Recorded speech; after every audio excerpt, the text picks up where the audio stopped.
This is Manginoni, and welcome to another edition of The Good, the Bad, the Disappointing. Now, before I get into the good and the bad and the disappointing, I just want to let you guys know that I've been involved with a website called Con Freaks and Geeks. I've been doing their podcasts, and I'll put a link down below. We don't do it every week. We do it every couple weeks or so, so at least it's not like a huge time commitment. But anyways, let's go ahead with the good and the bad and the disappointing. The good is Amazing Spider-Man #1. Now here's the deal here. This issue is potentially going to break the internet in two. Alright, maybe not two. It might just give it a nice little crack. Just because of the last page. Now I'm not going to spoil it, but I know there's other websites that are proudly displaying that spoiler directly underneath their spoiler warning, so you know what it is.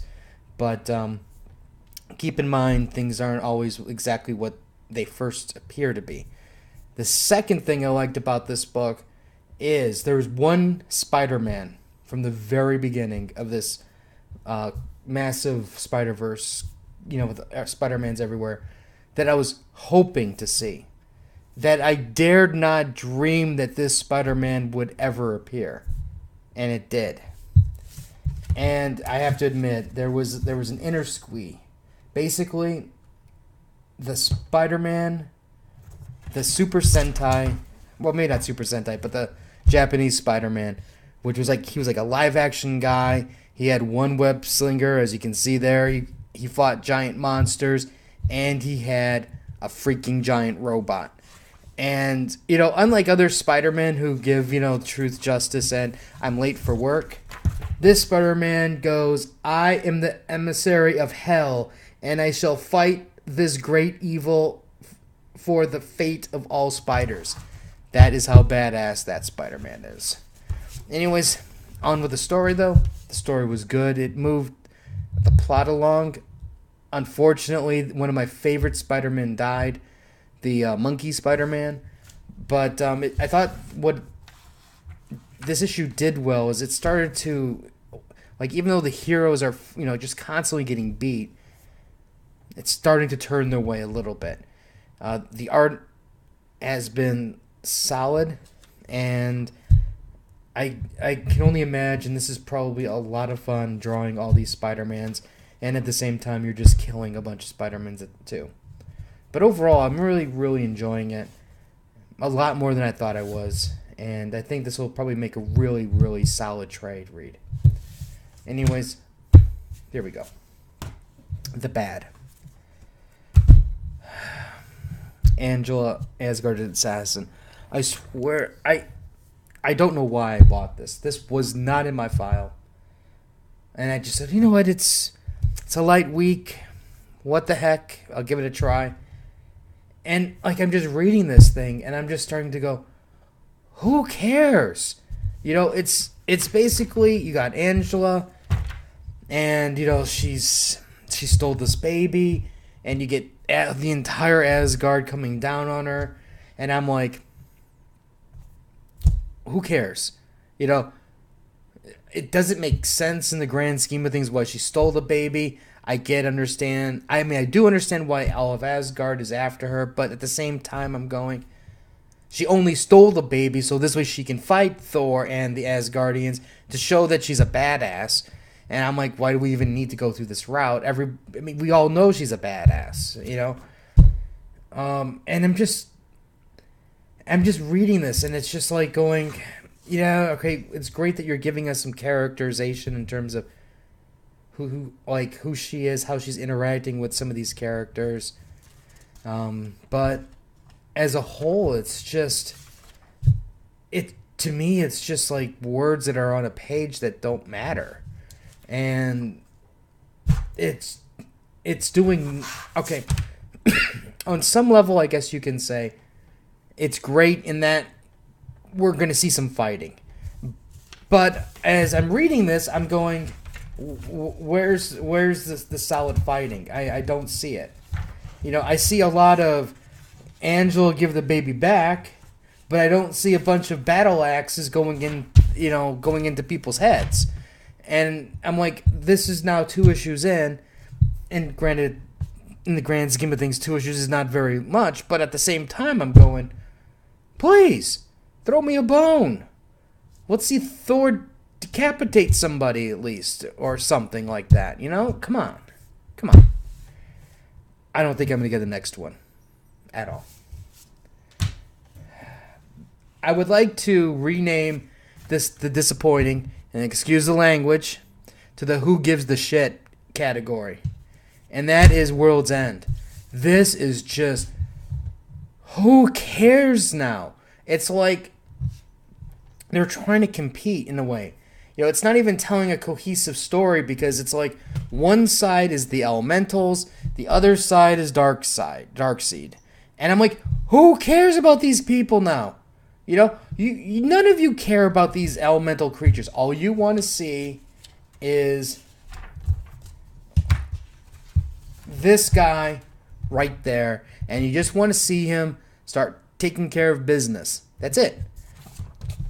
Nobody, I guarantee, the only person who cares about these characters is the writer's mom, and this is freaking ridiculous. Here's an entire issue where they wasted time trying to tell these people's origins. And you know what? I'll tell you, okay. I understand that some people are going to say, Manginoni, it's important to understand who these characters are. It's important to understand these motivations. And it's important to understand how these people are all interacting with each other, how they came to be. On some level, I agree with you. But let me tell you something.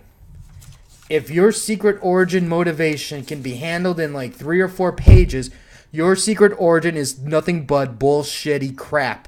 This is nothing. There's no character depth. There's nothing. Every one of these characters, if you're going to become this elemental, that means you're not going to remember who this person is anymore. Okay, that's fine. Poof. There's no depth any longer. It's now just this empty vessel of whatever that element is.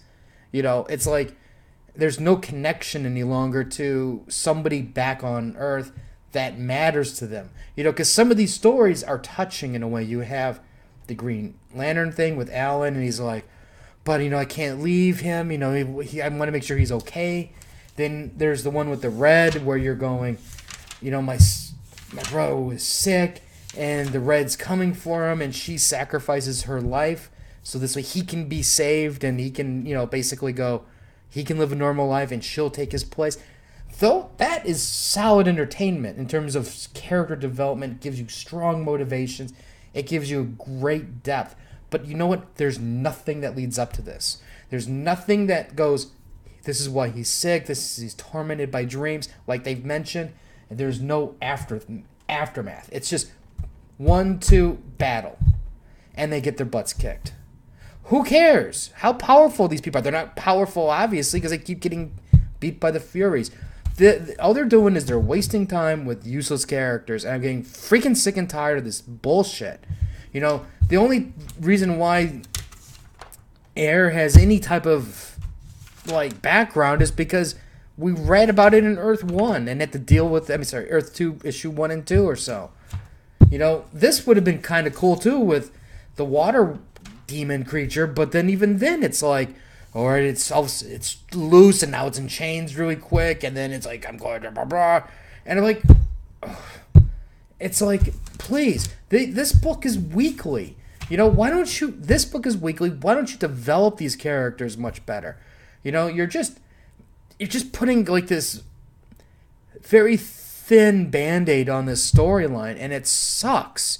It's an insult to these characters. It's an insult to the readers. Bullshit is what it is. I'm fucking tired of this crap. This amateurish, let's just get the book done so this way we go to the next event. How about finish the goddamn story so we can get something good for once, instead of just this half-assed job. I'm tired of this bullshit. The art's great here. The art's good here too. I'm not going to say anything bad about that because this stuff is actually pretty good.